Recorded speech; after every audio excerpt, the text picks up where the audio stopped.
माणसाला जी गोष्ट आवडते ना, त्या गोष्टीपासून माणूस जास्त दूर राहू शकत नाही. आणि असंच काही सह्याद्रीमध्ये भटकणाऱ्या भटक्यांना सह्याद्री डोंगर रांगेत भटकल्याशिवाय करमत नाही.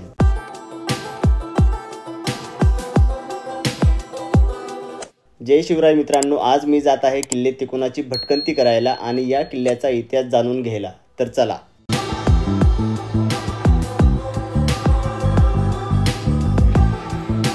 तिकोना पेठ गावातून पुढे आल्यानंतर आपण गडाच्या पायथ्याशी येऊन पोहोचतो. या ठिकाणी पार्किंगसाठी भरपूर जागा उपलब्ध असून पार्किंग पासून थोडंसंच पुढे आपल्याला हा दिशादर्शक बोर्ड दिसतो आणि हीच वाट आपल्याला गडाकडे घेऊन जाते. किल्ले तिकोनाच्या प्रवासाला सुरुवात केल्यानंतर आपल्याला किल्ले तिकोनाबद्दल माहिती देणारे इन्फॉर्मेशन बोर्ड बघायला मिळतात.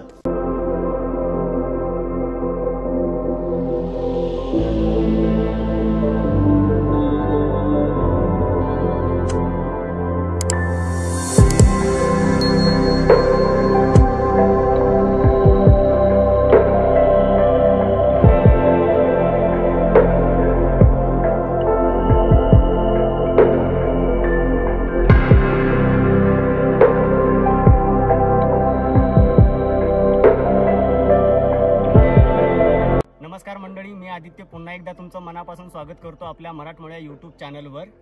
12 मावळापैकी एक असलेला पवन मावळ, तर आपण या मावळात आलो आहोत आज किल्ले तिकोनाला भेट देण्यासाठी. मित्रांनो, गडावर आल्यानंतर आपल्याला गडावरील पहिल्या वास्तूचे अवशेष बघायला मिळतात, ते म्हणजे मेट. गडावरील प्रवेशद्वारापूर्वी केली जाणारी पहिली तपासणीची जागा, गडावर किंवा गडावरील तातडीचा निरोप पाठवण्याचे ठिकाण म्हणजे मेट.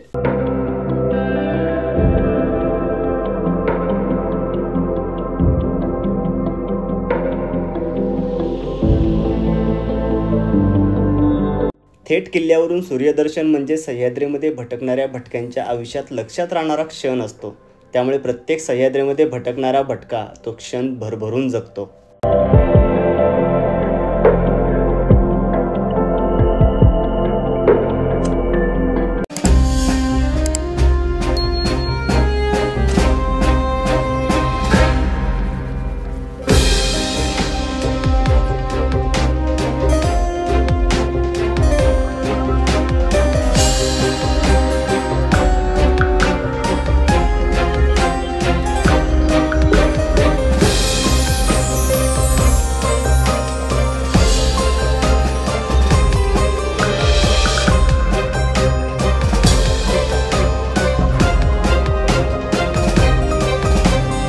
तर मित्रांनो, 10 ते 15 मिनिटाच्या ट्रेकिंग नंतर आपण आता येऊन पोहोचलो आहोत किल्ल्याच्या महादरवाजाजवळ. तर चला आता आपण आतमध्ये जाऊयात.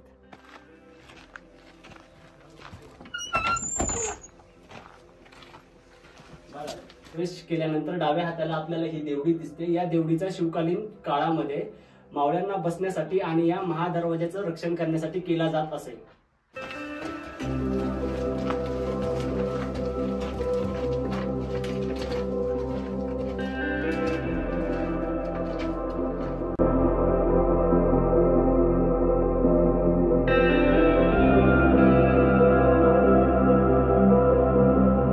दरवाजापासून थोडंसं पुढे चालत आल्यानंतर आपल्याला हा वेताळ दरवाजा लागतो आणि वेताळ दरवाजाच्या पूर्वेला वेताळ बुरुज म्हणून आहे, तर आपण तो आता पाहूयात.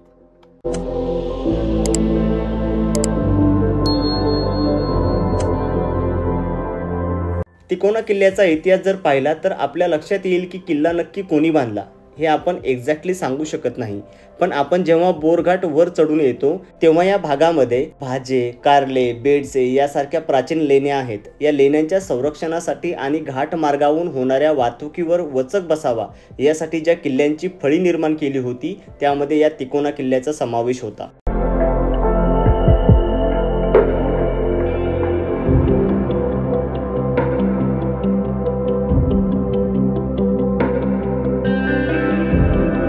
दरवाजापासून काहीच अंतरावर आपण चालत आल्यानंतर आपल्याला चपेटदान मारुती रायाचं मंदिर या ठिकाणी पाहायला मिळतंय. चपेटदान यासाठी मारुती रायाचा जर आवेश आपण पाहिला तर आपल्याला चापट मारत असल्याचा आवेश या मूर्तीमध्ये बघायला मिळतो. म्हणून या मारुती रायाचं नाव चपेटदान आहे. आणि या खाली जी राक्षसीन बघताय तुम्ही तिला पनवती असंही म्हणतात. लोक मानतात की ही राक्षसीन पनवती आहे. आपण जसं म्हणतो की आपल्या पाठीमागची पनवती जावी, अशाच राक्षसीनीला मारायचं काम हा मारुती राया करतोय. मारुती रायाचं दर्शन करून थोडंसं समोर आल्यानंतर आपल्याला या ठिकाणी शिवकालीन ऐतिहासिक वास्तू पाहायला मिळतात, जे की वाड्याचे अवशेष आहेत. तर हे अवशेष हे ऐतिहासिक असून त्यावर बसू नये, उभे राहू नये किंवा दगडं हलवू नयेत. वास्तूत नुकसान होईल असे कोणत्या प्रकारचे कृत्य तुम्ही या ठिकाणी आल्यानंतर करू नका.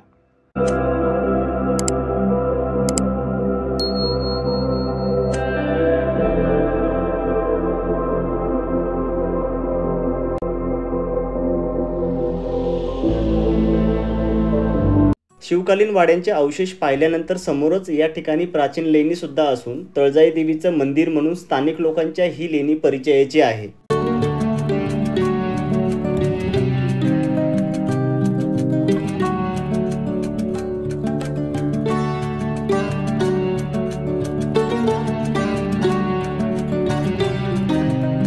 शिवकालीन काळात गडकिल्ले बांधकामासाठी चुन्याचा वापर मोठ्या प्रमाणात केला जात असे, तर हा चुना दळण्यासाठी हा चुन्याचा घाणा बनवलेला आहे.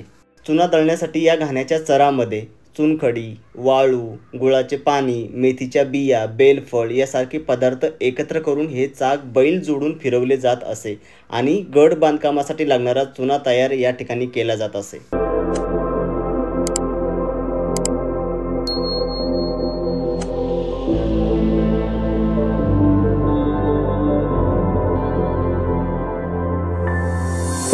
बालेकिल्ल्याची 40 पायऱ्यांची खडी चढाई या ठिकाणी सुरू होते आणि या ठिकाणी मात्र सर्वांचा कस लागतो.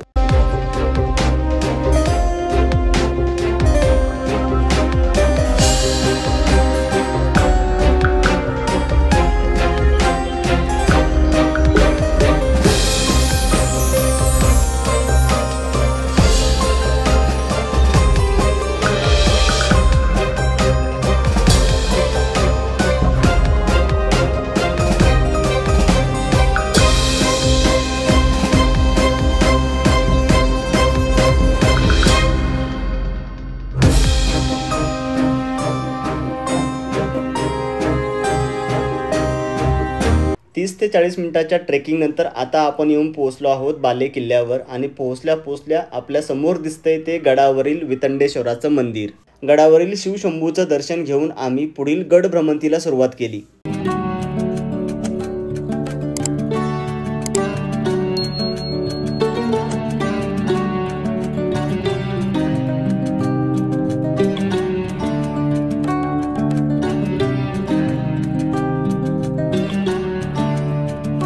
शिवकालीन 12 मावळापैकी एक असलेल्या पवन मावळातील लोहगड, विसापूर, तुंग आणि तिकोनाच्या दुर्ग चौकडीला विशेष आणि मोठ्या प्रमाणात महत्त्व होते आणि याच चौकडीतील एक आणि त्याच्या विशिष्ट त्रिकोणी आकाराने ओळखल्या जाणाऱ्या तिकोना किल्ल्याची माहिती आज आपण जाणून घेणार आहोत. लोणावळ्याच्या दक्षिण पूर्व दिशेला असलेल्या पवना धरणाच्या बाजूलाच तिकोना किल्ला आज थाटात उभा आहे. समुद्र सपाटीपासून तिकोना किल्ल्याची उंची साधारणतः 3480 फूट असून किल्ल्याचा माथा अरुंद आणि त्रिकोणी असल्याने शिवकालीन इतिहासामध्ये या किल्ल्याचा जास्त करून टिहळणीसाठी वापर केला जायचा. पुरंदरच्या तहात मुघलांच्या हाती गेलेला तिकोना किल्ला पुन्हा लगेचच स्वराज्यात दाखल झाला. त्याआधी हा किल्ला 1585च्या सुमारास निजामशाहीकडे होता, पण जेव्हा शिवरायांनी कोकणातील आणि मावळातील किल्ल्यांना ताब्यात घ्यायला सुरुवात केली तेव्हा किल्ले तिकोना पहिल्यांदाच स्वराज्यात दाखल झाला होता.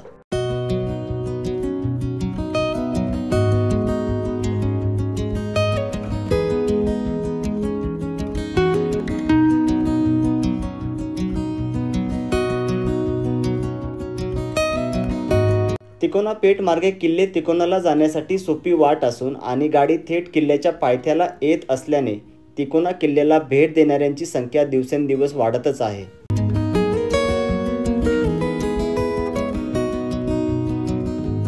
साधारणतः 10 ते 11 वर्षापासून शिवदुर्ग संवर्धन संस्था जवळपास या भागातील 5 किल्ल्यांचे संवर्धन करत असून यामध्ये किल्ले तिकोना, तुंग, राजगड, बहादूरगड आणि रोहिडा या गडांचा समावेश आहे. सरकारकडून कोणत्याही प्रकारचे अनुदान मिळत नसून शिवदुर्ग संवर्धन संस्था त्यांच्या आणि आपल्यासारख्या जनतेच्या वर्गणीतून या 5 किल्ल्यांचे संवर्धन करत आहे. यामध्ये किल्ल्यांचे बुरुज, दरवाजे, पायऱ्या आणि किल्ल्यांवरील मंदिराचं संवर्धन पुरातत्व विभाग आणि सरकारची परवानगी घेऊनच केलं जातं, अशी माहिती गडावरील पहारेकऱ्याकडून मिळाली. किल्ले तिकोनाच्या बालेकिल्ल्यावरून किल्ले तुंग, लोहगड, विसापूर, कोरीगड आणि पवना धरणाच्या जलाशयाचे विहंगम दृश्य आपल्याला या ठिकाणी पाहायला मिळतात.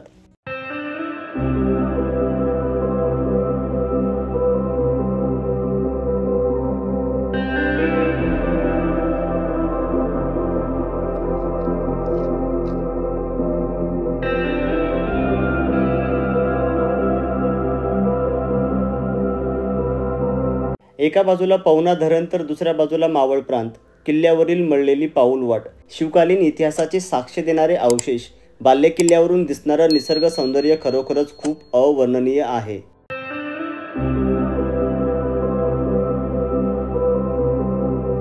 तिकोना किल्ल्यावर कसं यायचं याची डिटेल इन्फॉर्मेशन मी डिस्क्रिप्शनमध्ये दिली आहे, तुम्ही बघू शकता. तर मित्रांनो, अशी होती आजची तिकोना किल्ल्याची भटकंती आणि तिकोना किल्ल्याचा इतिहास. जर तुम्हाला आजचा ट्रॅव्हल ब्लॉग आवडला असेल तर लाईक, शेअर अँड सबस्क्राईब करायला मात्र विसरू नका. भेटूयात लवकरच पुढच्या भटकंतीमध्ये. तोपर्यंत बाय बाय.